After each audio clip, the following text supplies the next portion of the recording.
안녕하세요. 김호준입니다.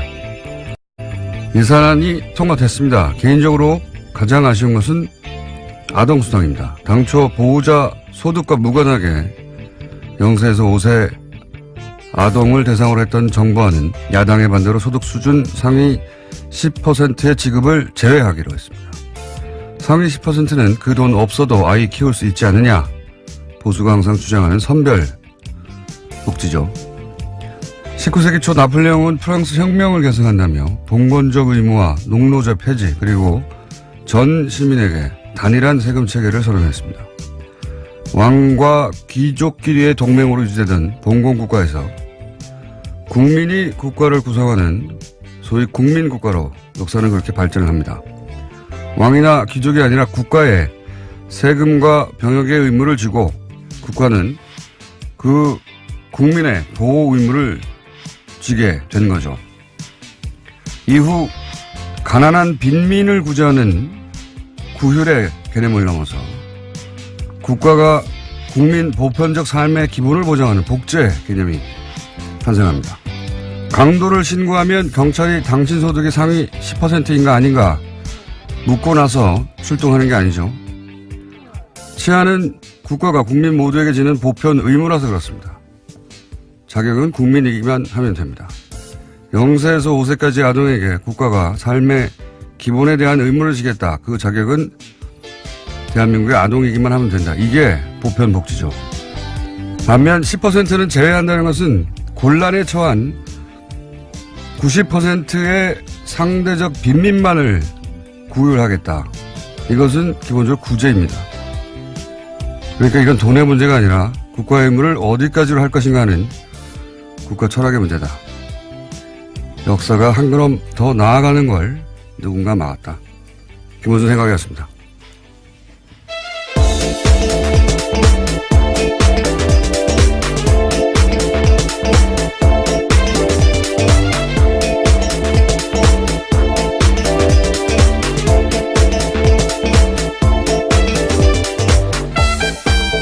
김서연의 김은지입니다. 네.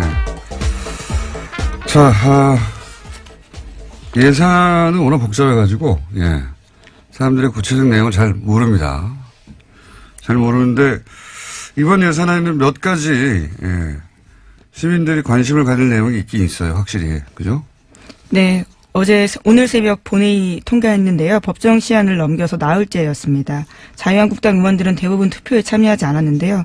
내년도 예산안은 428조 8,339억 원 규모로 확정됐습니다. 올해 대비해서 7.1%가 늘어난 수치인데요. 내년 예산안에서 가장 큰 비율을 차지하는 것은 보건, 복지, 고용 부분입니다. 그 다음으로는 일반 지방행정, 교육, 국방 순인데요.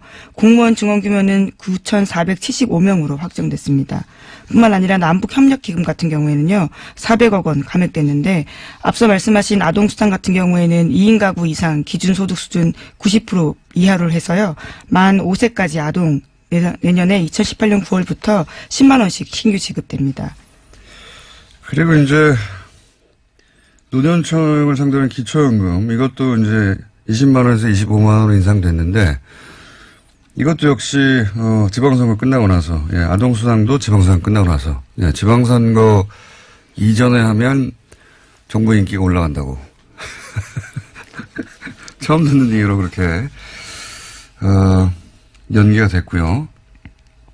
자, 요 사안 관련해 가지고 아동수당 어제 저희가 이제 정창 소장님하고 얘기를 나누다가, 예, 아침에 긴급하게 합의문에 실제 오타도 있고, 예, 그렇게 긴급하게 작성된 것이고, 그 긴급한 걸 보다가 어제 나라살림연구소의 정창 소장님 무려 20년간 세금을 모았지만 실수를 하나 하셔가지고 저희가 미니로 정정 인터뷰를 짧게 잡았습니다. 안녕하세요, 소장님. 네, 안녕하십니까? 네. 어제 실수를 하셔서 저희가 정정의 기회를 공식적으로 다시 드립니다. 어제 이제, 2인이라는 표현만 짧게 등장해가지고 이게 둘째 아이부터 주는 게 아닌가, 예, 이렇게 말씀하셨다가 방송 끝나자마자 정정을 하셨는데, 그 내용 다시 한번 구체적으로 정리해 주십시오. 네, 정확하게 워딩은 2인 가족 소득 기준인데, 네. 예, 이 소득이란 말이 이제 조금, 저 잘못 판단을 해가지고 아마 제가 실수를 한 것 같고요. 네. 그러니까 아이는 첫째 아이부터 지급이 되는데 네. 보호자가 2인 이상 가구 이렇게 이걸 의미하는 겁니까? 뭐 아이가 있어야 3인이 될 테니까. 아, 그렇죠. 이제 네. 또 부모가 한 사람일 수도 있고 뭐 그러니까 네. 소득 기준이 2인 가족 기준이라는 거고요. 아, 소득 기준이 2인 가족 기준이다. 예. 네. 그런데 이제 여기에 또 거기에 여러 가지 얽힌 문제가 많이 돼서 어제 복지부 공무원하고도 통화를 했는데요. 예, 구체적으로 좀 설명해 주죠. 어떻게 된다는 겁니까? 예산은 반 정도 줄어드는 건 사실이고요. 아, 예산을, 그래서 그렇게 또 생각하셨군요. 예산이 반으로 줄었으니까, 1인에서 2인으로 만든 거, 첫 번째 아이에서 두 번째 아이까지로 이렇게 확대해버린 거구나. 이렇게 연결을 생각하신 거군요. 이게 10% 줄고 기간이 줄고 뭐 이렇게 갖고 반을 줄었는데. 소장님 너무 많이 알면 그렇게 됩니다. 하여튼 예산도 절반으로 줄었다. 예. 그리고. 이것 때문에 어제 실시간 검색 1위가 막 대부분 해서 깜짝 놀랐어요. 네. 네, 아무튼 그런데 여기에 지금 우리가 좀 간과하지 말아야 될 문제가 뭐가 있냐면 예. 거기에 이렇게 바쁘게 쓰다 보니까 소득 기준이라고만 표시를 한 거예요. 소득 기준. 예. 그래서 재산 기준이란 말이 안 들어가서 예. 이 복지부에서도 이걸 재산 기준을 어떻게 넣어야 되는 거냐 지금 막 그 약간 멘붕 상태에 지금 어떤 차이가 있는 겁니까? 왜냐하면 그 소득 근로소 월급 받는 분들 네네. 그런 분들은 소득이 좀 클리어하잖아요. 예. 근데 그게 별로 없고 재산 부동산 뭐 이런 분들 투명하지 않은 계신 분들이 예를 들어서 그 경우에 뭐 100억대 건물주다. 네 이럴 경우에 이제 그 소득이 정확하게 안 잡힐 수도 있다. 임대료도 막 등록이 안 돼 있고 막 그렇게 아하. 그러니까 실제 봉급 생활자들은 그 급여가 높다고 빠지는데 예, 훨씬 더 실제로는 많이 버는 건물주들은 받을 수도 있다. 이런 얘기겠네요. 그렇습니다. 그래서 이후에 이게 이제 좀 다시 바뀌어야 될 것 같고요. 예. 또 하나는 뭐냐면 이게 이제 봉급 소득자들 안에서도 예. 맞벌이 부부들이 있잖아요. 예. 맞벌이 부부 합산이니까 예. 가구소득 기준이니까 그러면 부부가 합산되면 예를 들면 지금 3인 가족 기준으로 했을 때 뭐 723만 원, 뭐 부모와 아이를 둘이면 800만 원 뭐 이렇게 되는데 예. 700만 원이라고 치면 예. 부부가 합쳐서 700만 원을 벌면 또 20%에 드릴 수 있는 거죠. 그리고 또 제가 이제 이걸 보다가 아직 언론에서 그 대목을 지적하지 않던데 네. 이렇게 되면은 어쨌든 10%를 걸러내야 되는 거 아닙니까? 그렇죠. 예. 90%만 주기로 했으니까 이게 이제 0세부터 5세까지 영유아동 전체면 누구든 다 지급되는 건데 이걸 이제 90%만 주기로 했으니까 그러면 내가 그 90%에 들어간다고 하는 걸 입증하기 위해서 서류를 내야 되는 거 아닙니까? 그렇습니다. 그거 문제도 있고요. 예. 그러니까 이 시민들의 불편도 있고 공무원을 늘려야 되는 문제가 있습니다. 또. 그렇죠. 예. 왜냐하면 예. 국세청에서 우리나라 국세청이 세계에서 1위거든요. 1인당 그 세금을 걷는 액수가 전산화돼가지고. 예. 그런데 그 탈세라든가 아니면 민원을 처리하는 분들이 예. 겨우 뭐 1%도 안 되는 돈 때문에 그 전체 조직의 20%가 움직이거든요. 그렇겠군요. 그런 것처럼 마찬가지로 여기서도 누가 10%냐. 그렇죠. 예. 90% 이걸 가려내는 행정 이게 들어가고요. 복지부 쪽 얘기는 최소한 기초지자체마다 2-3명 이상은 공무원을 새로 뽑아야 되는 거 아니냐. 뭐 추가로. 그런 얘기. 예. 예. 그렇습니다. 왜냐면은 저절로 90% 이하라는 걸 스스로 알 수가 없기 때문에 네. 그러면은 이제 내가 90% 이하라는 걸 90% 이하라는 걸 입증하기 위해서 그러니까 10%를 걸러내자고 네. 나머지 90%가 서류 준비를 해서 내야 되고 공무원들은 전 국민 중에 이제 그 해당되는 90%를 지원하기 위해서 그 서류 분리를 해야 되는 거 아닙니까? 분류를.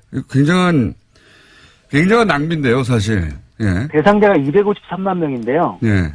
그 중에서 25만 명을 가려내기 위해서 253만 명 전체가 서류를 내야 되고 또 25명을 가려내기 위해서 또 공무원들이 또 움직여야 되고 그래서 공무원 이번에 2,700명 줄였잖아요. 예.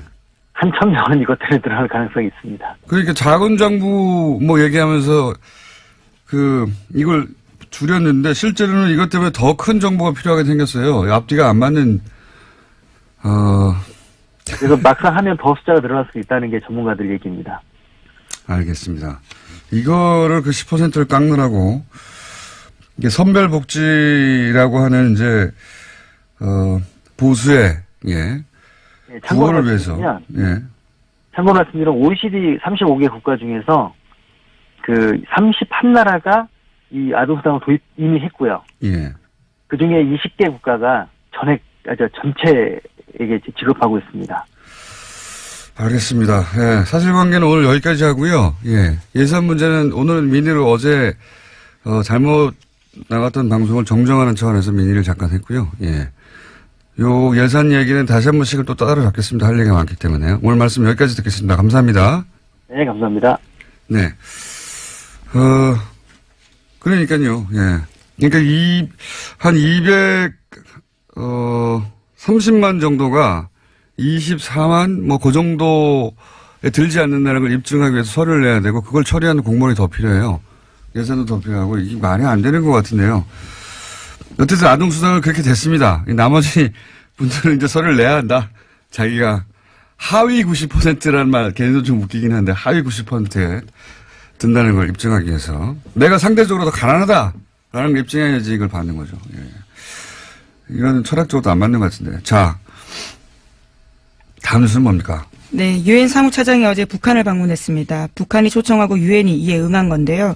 제프리 펠트먼 유엔 정무 담당 사무차장이 어제 오후에 베이징을 거쳐서 평양으로 들어갔습니다. 유엔의 고위급 방북은 지난 2011년에 인도주의 업무조정국장 방북 이후에 처음인데요. 나흘의 방문 기간 동안에 리용호 외무상 등 북한 당국자들과 만날 예정입니다.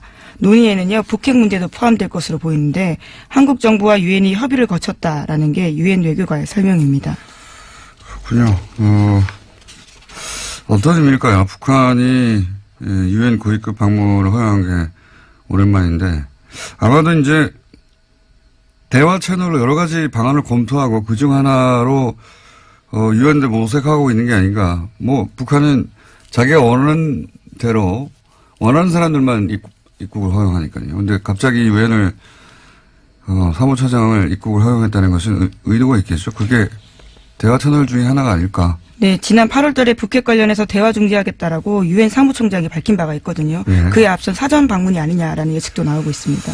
그렇군요. 예. 유엔 얘기하고 외교 얘기하니까 갑자기 생각난 건데 어제 포린 폴리시라고 대표적인 외교 전문지죠. 예. 제가 이 얘기 갑자기 왜 하냐면 이 잡지를 들춰본 게 10년도 넘은 것 같은데 여기 우리나라가 좋은 의미로 기사가 실린 건 처음 봐가지고 제가 잠깐 소개하면 포린 폴리시에서 원래 매년 세계 사상가 100인을 선정해요. 사상가, 그렇죠. 뭐, 띵커. 네. 예. 근데 올해는 리띵커. 새롭게 생각하는 사람 50인을 선정해서 새로운 사상가. 왜 그렇게 리띵커를 선정했냐면, 이제 2016년은, 포퓰리즘의 전 세계를 휩쓴 해다. 영국의 브렉시트도 있었고, 그 다음에 트럼프도 당선됐고, 자국 대통령인데 그렇게 표현했어요. 뭐, 예를 들면, 필리핀의 두테르트. 이런 사람들이 당선되고 이런 브렉시트 같은 현상, 포퓰리즘이 전 세계를 휩쓸었는데, 그럼 올해는 어떤 해냐? 정의하기를 그런 새로운 질서에 대해서 다시 생각하고, 리팅크하고, 새롭게 등장한 현실에 맞설 새로운 길을 찾는 해. 이렇게 정의했어요. 예. 그래서 전 세계적으로 이런 새로운 시대에 새로운 철학을 제시한 각 분야 리더 50일 선정 뭐 이런 거거든요. 나름 권위 있는 겁니다. 여기에 등장하면. 네. 근데 거기서 문재인 대통령이 선정됐는데 전 세계 대통령 중엔 딱 2사람 되고 나머지는 뭐 변호사나 뭐 코미디언이나 기업가 각 분야 리더들인데 대통령 중에는 프랑스 마크롱하고 문재인 대통령이 선정됐어요. 근데 여기서 재밌는 것이 첫 문장이 재밌습니다.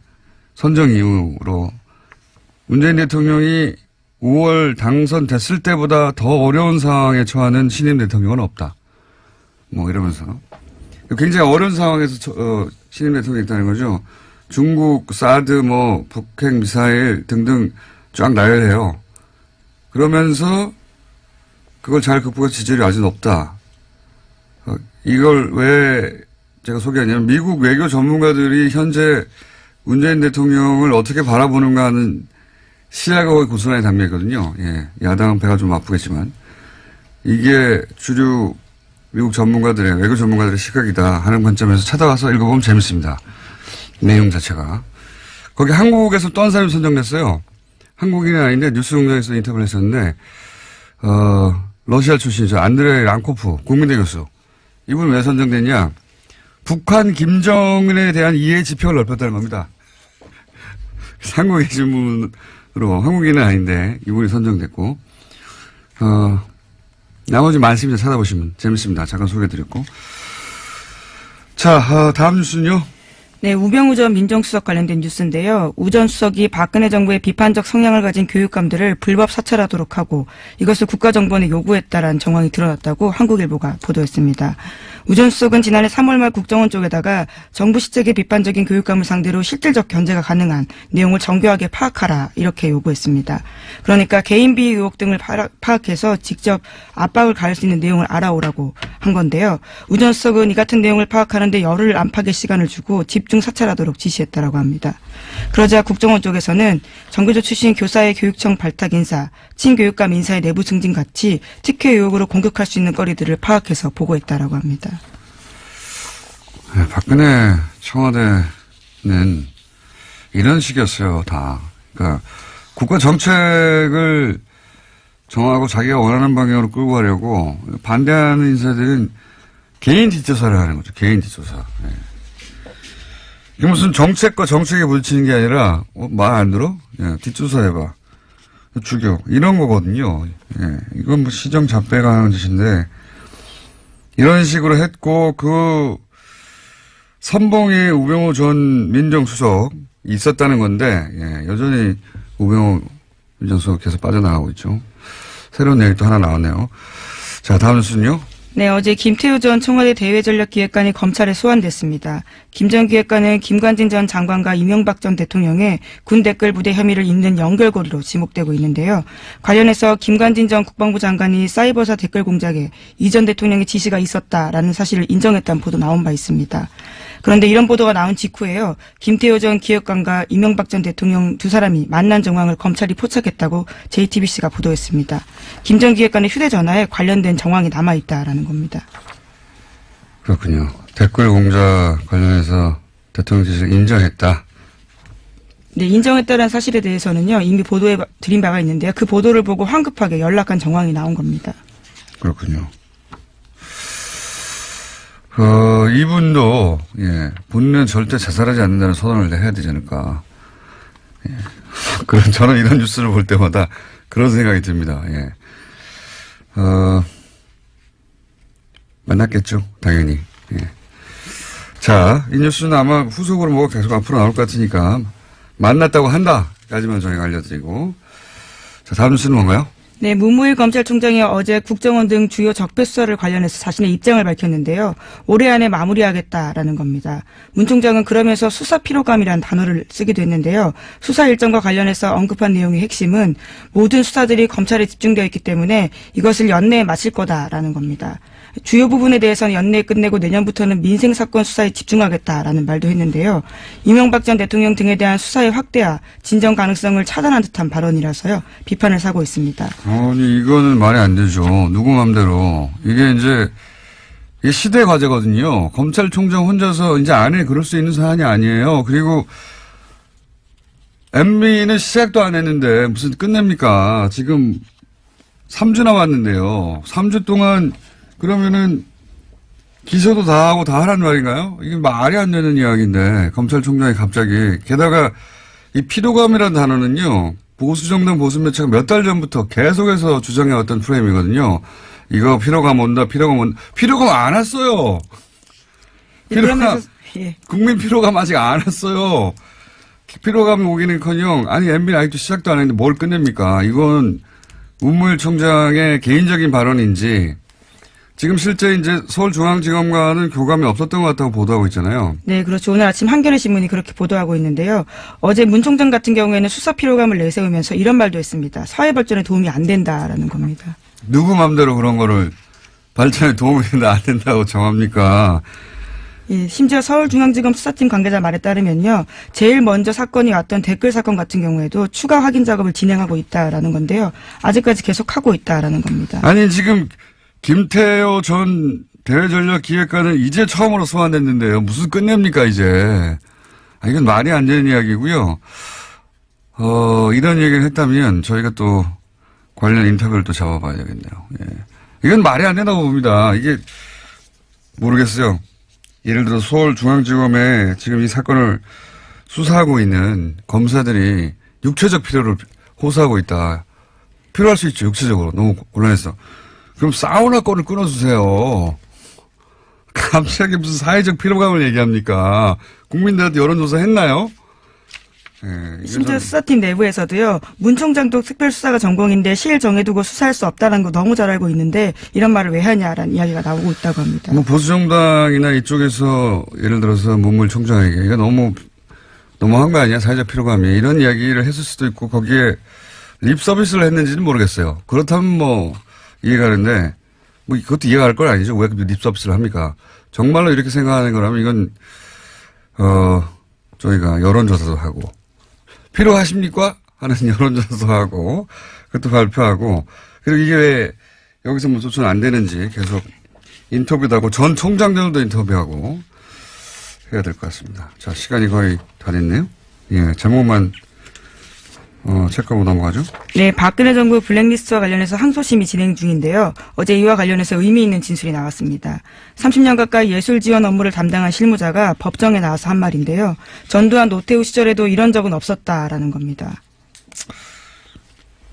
그 시절도 뭐 말도 안 되는 시절이긴 했는데 그때하고 비교하는 건 그렇게 말도 안 되는 시절에도 적어도 이런 식으로 블랙리스트를 작성해서 이 사람은 빼. 네, 껌껌이 이렇게 한 적은 없다라는 겁니다. 그렇다는 얘기죠. 예. 박근혜 정부는 보면요. 그러니까 이 군사정권 시절에는 최소한의 이 단어밖에 들어맞지가 않겠네요. 최소한의 가오라는 게 있었거든요. 그 군사정권 시절에.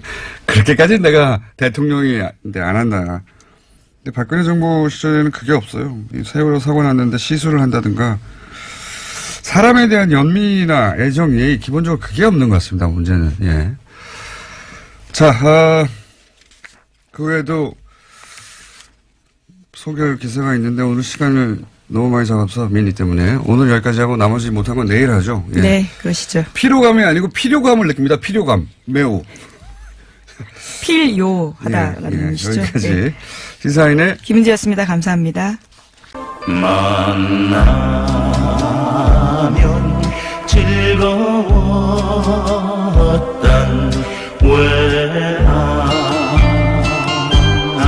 외항느다이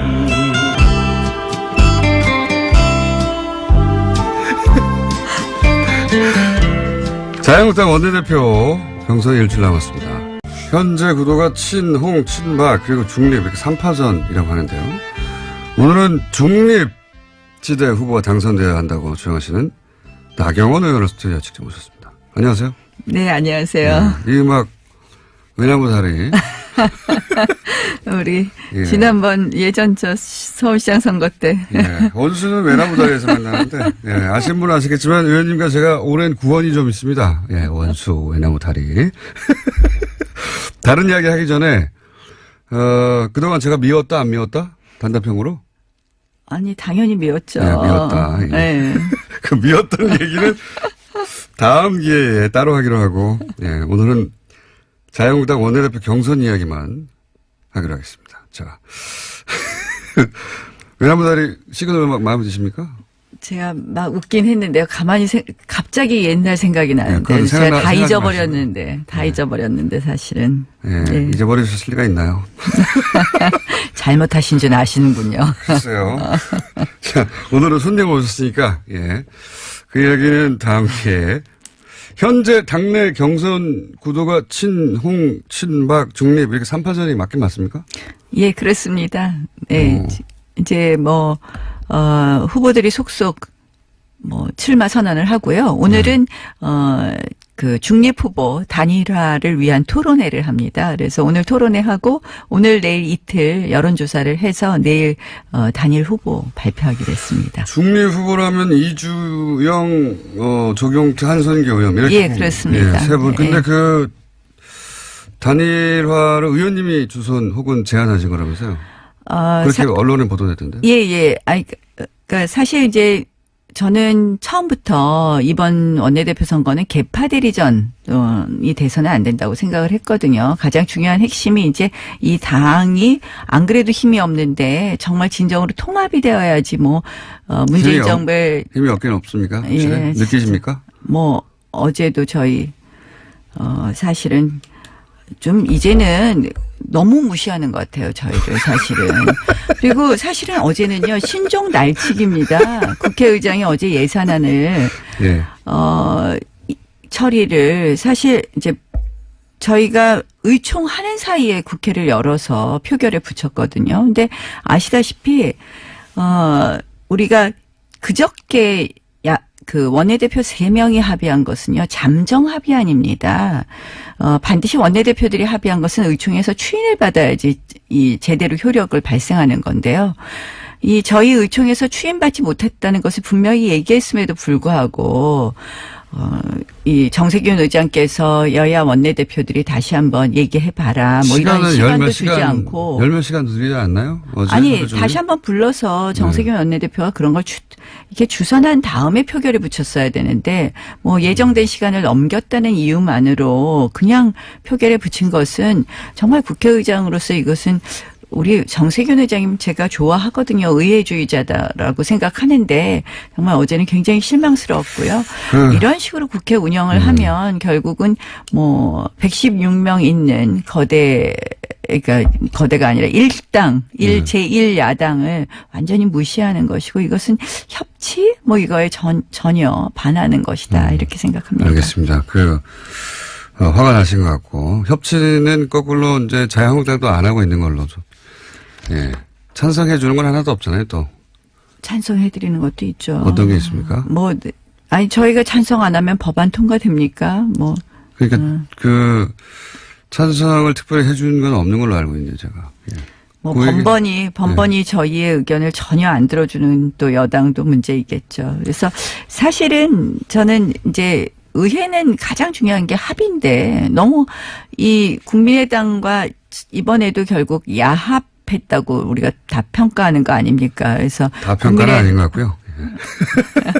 국민의당이요. SOC 예산 챙겨갔죠. 그리고 이 카톡 문자도 확인되지 않았습니까? 그래서 이런 거 보면은 사실은 이제 국민의당만 어떻게 이렇게 돌려서 과반만 넘자 이렇게 가니까 사실은 일야당의 이야기는 무시되는 것이 너무 많은 것 같습니다. 그래서 이렇게 돼서는 과연 의회가 의회로서 작동할 수 있겠느냐 이런 걱정입니다.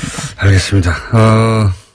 거기에 또 제가 할 말도 있긴 한데 오늘은 사실 그 얘기 때문에 오신 게 아니어서 그 얘기 듣기만 하고요. 예.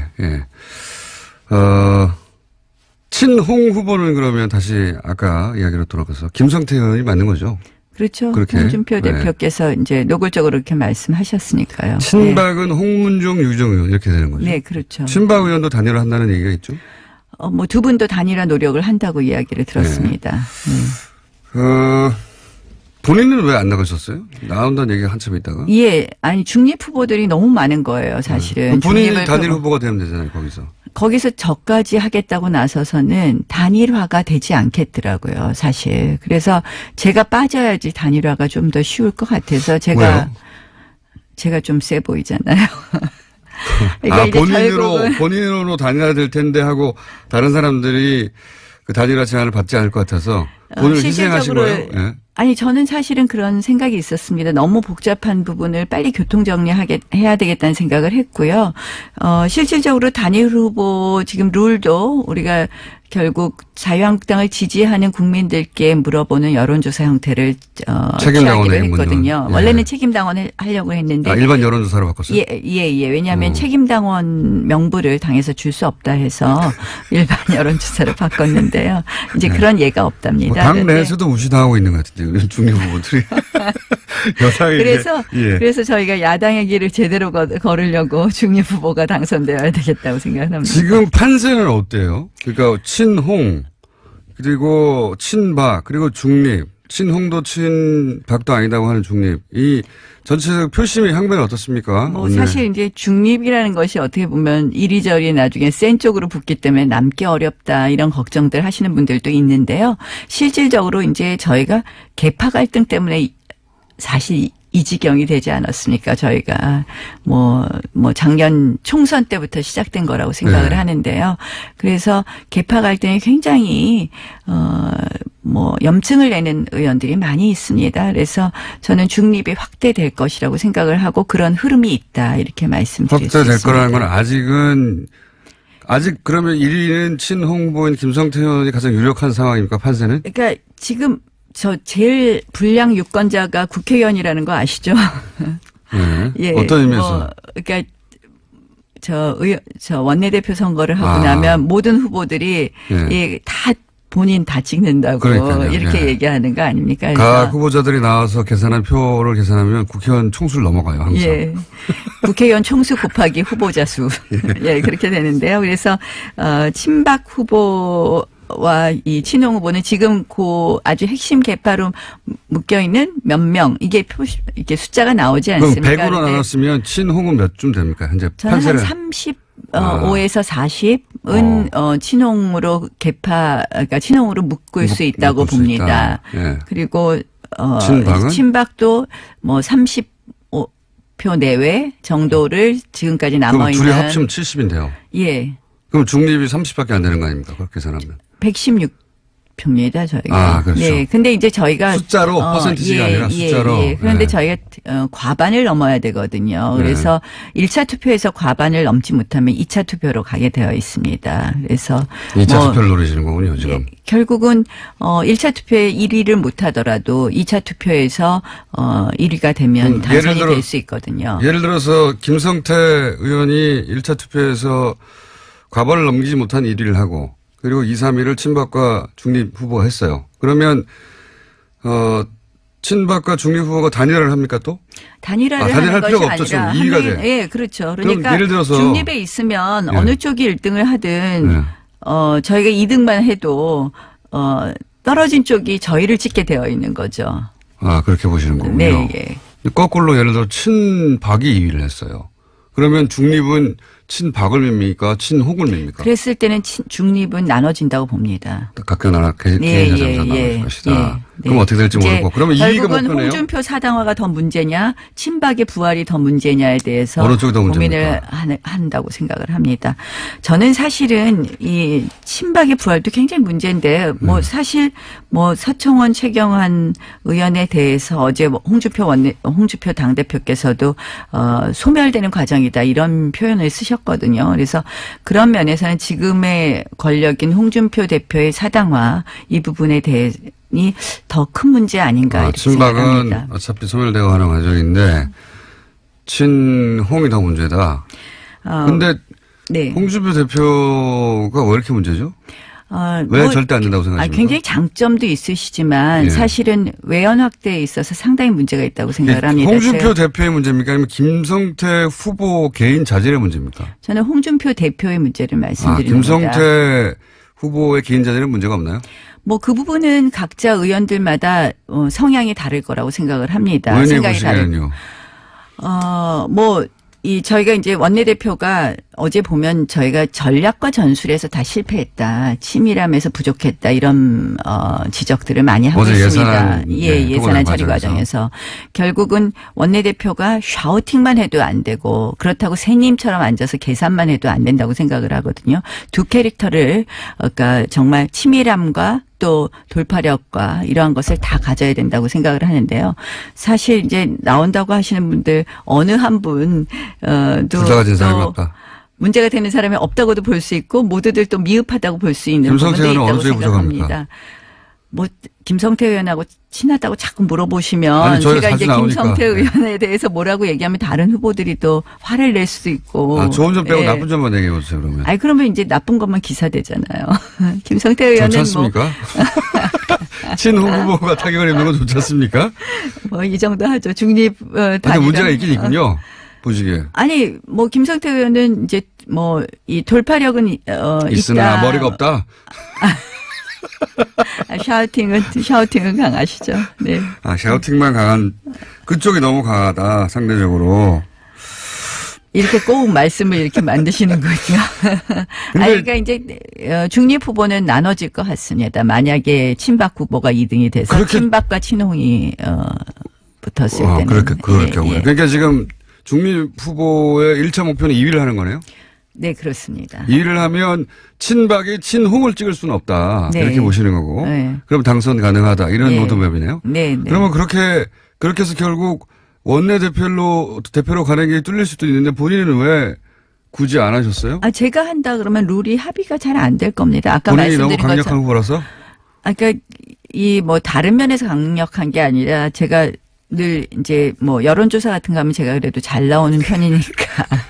왜 웃으십니까? 예, 제가 10년 전에 직접 인터뷰한 적이 있었는데. 네, 맞습니다. 그때는 네. 친했어요. 그때는 이렇게까지 뻔뻔하지 않았거든요. 근데 의원실 했을 때 인터뷰할 땐 잘해주시던데 인터뷰 내용은 뭐 별로 그때도 우호적이지 않으시던데 뭐 그 정도는 기사로 나온 거는. 우호적인 게였습니다. 그 정도. 알겠습니다. 그 이유를 생각해 보세요. 서울시장 선거 때. 자, 그 얘기 나중에 하고요. 홍준표 대표의 사당화가 문제다. 이런 주장도 하셨는데 뭐 네, 사당화가 그렇습니다. 그러니까 홍준표 대표가요. 뭐가 사당화죠?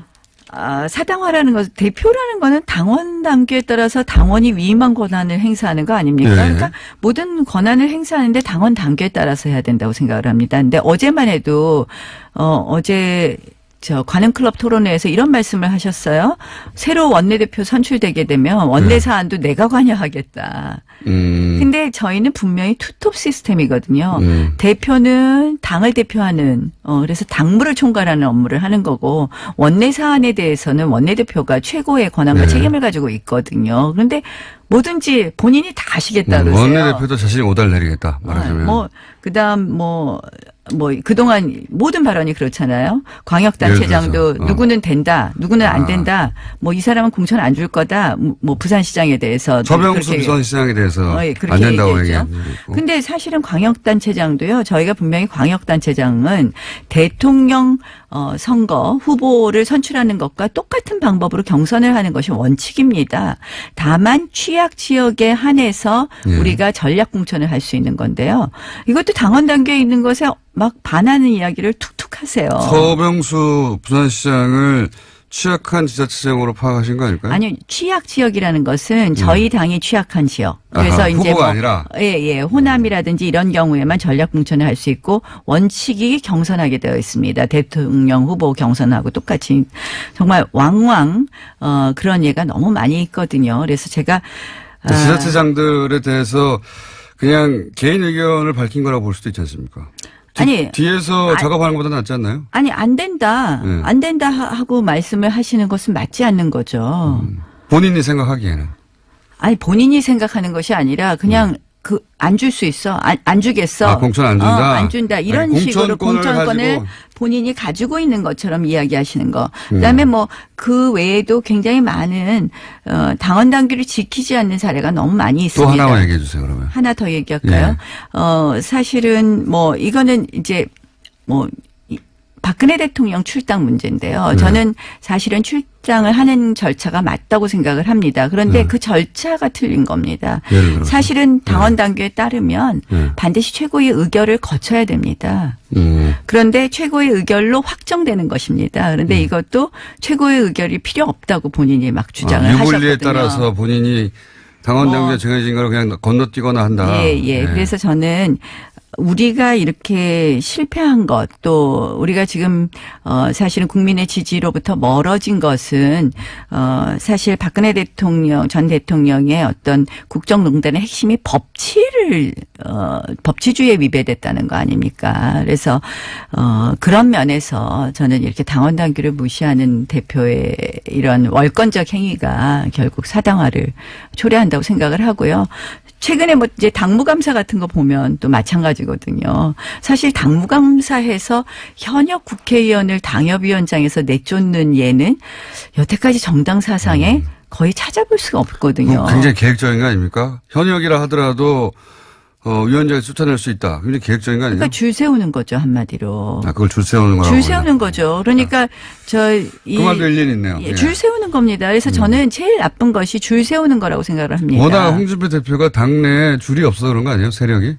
대표인데도 불구하고. 아니 이미 이제 줄을 많이 세우고 계십니다. 많이 섰어요? 많이 세우고 계십니다. 네. 그래서 30년 그러니까 정도 이걸 섰습니까? 정말 이렇게 네. 세우시면 안 되죠, 줄을. 저는 아니 그리고 뭐 공천도 네. 이제 뭐 정말 마음대로 하겠다는 발언을 툭툭 하시니까 저 걱정되는 분들은 말씀을 못 하시는 거죠. 당내 이런 잘못된 사안에 대해서. 근데 지금 말씀하셨다시피 이제 야당이 무시당하고 있으면 그렇게 강력한 리더십 필요하지 아니 않나요? 강력한 리더십 당연히 필요합니다. 그래서 제가 네. 홍 대표의 또 긍정적 측면을 당연히 동의하는데요. 이것이 20%를 못 넘기는 거죠. 그런 결국은 언행과 좀 더 보수 가치의 핵심 중에 저는 법치라고 생각을 하고요. 판사 출신이시니까 또. 네, 그렇습니다. 저는 네. 굉장히 중요하다고 생각합니다. 그래서 이러한 부분 제대로 지키지 않고 있고, 그러니까 보수는 사실은 유능하다, 신뢰할 수 있다, 그다음에 일관성이 있다, 예측이 가능하다 이래야 되는데 이러한 부분을 지금 깡그림 무시하는 쪽으로만 가시고 계시거든요. 그래서 사실은 이런 부분에 있어서 아쉬운 부분이 있습니다. 알겠습니다. 벌써 시간이 다 됐어요. 이렇게 시간이 빨리 지나갑니다. 저희 방송에 나오시면 2분, 3분밖에 안 남았는데 나오신 김에 제가 궁금했던 거 현 정세에 관한 이야기를 길게는 못하겠고 단답형으로 몇 가지 여쭤볼게요. 네. 예. 바른정당과 국민의당은 통합한다 못한다? 못한다. 못한다. 국민의당 호남계는 분당한다 안 한다? 당분간 분당 안 한다. 하지만 할 수 있다. 네. 유승민 대표, 안철수 대표는 차기 대선 후보로 살아남는다 못 남는다? 못 남는다. 두 사람 다? 네, 못 남는다고 생각합니다. 못 남았으면 좋겠다? 아니, 못 남는다고 생각합니다. 못 남는다. 유승민과 안철수 한 사람만 선택하라면 유승민이다 안철수다? 어떤 면에서 한 사람을 그러니까 뭐 예를 들어서 살아남는 사람 아니면 뭐 살아남고 그 이후에 예를 들어서 연대할 수 있고 뭐 연대할 수 있는 사람은 유승민 대표죠. 살아남는 사람은요? 살아남는 사람은 가능성으로 따지면 안철수 대표가 좀 더 높다고. 좀 더 높다. 하지만 결국은 둘 다 못 살아남는다. 네. 못 살아남았으면 좋겠다는 마음도 조금 담겨 있다. 아니 이제 뭐 우리 작년에 JP 총재 만났는데 안철수 대표에 대해서 참 뭐 다 좋은데 정치 경력이 짧아서 이러시더라고요. 그게 딱 느껴지는 부분이 있었습니다. 못 살아남았으면 좋겠다는 마음이 조금은 담겨 있다? 없다. 아니 그 마음을 안 실어도 당연히 못 살아남습니다. 근데 담겨 있다 없다. 뭐 안철수 대표에 대해서는 제가 크게 그렇게 생각하는 바가 없습니다. 유승민 대표에 대해서는 라이벌일 수 있으니까 좀 담겨 있다. 아니 두 분 다. 담겨 있다. 두 분 다 어차피 못 살아남을 것 같은데 뭐 담겨 그건 있고 전망이고 본인의 마음이 담겨 있다 없다. 전 마음은 전혀 뭐 관심 없습니다. 매우 담겨 있는 것으로 그럼. 문재인과 홍준표 중에 누가 더 밉다? 현재 기준으로는? 현재 기준으로는 지금 이제 사당화 얘기했으니까 홍준표 대표가 더 밉다고 얘기해야 될 것 같지만 문재인 대통령 요새 좀 지나치십니다. 네. 홍준표 대표도 만만치 않게 밉다. 이 정도로 할까요, 그럼? 그래도 저는 야당 의원입니다. 제가 40초인데 질문 많은데 몇 가지 추려야 되겠네요. 네. 문재인 지지율이 이렇게 높게 유지되는 이유 한 가지만 꼽자면? 국민 소통. 자유한국당 지지율이 못 올라가는 이유 한 가지만 꼽자면? 우리 김어준 공장장이 우리 편 안 들어줘서. 언론 환경이 좋지 않다는 것도 한마디 드리고요. 뉴스 공장 하나 있어요. 나경원은 대선 후보로 나선다 안 나선다? 뭐 지금 생각 없다. 지금은 안 하지만 결국은 나선다 안 나선다?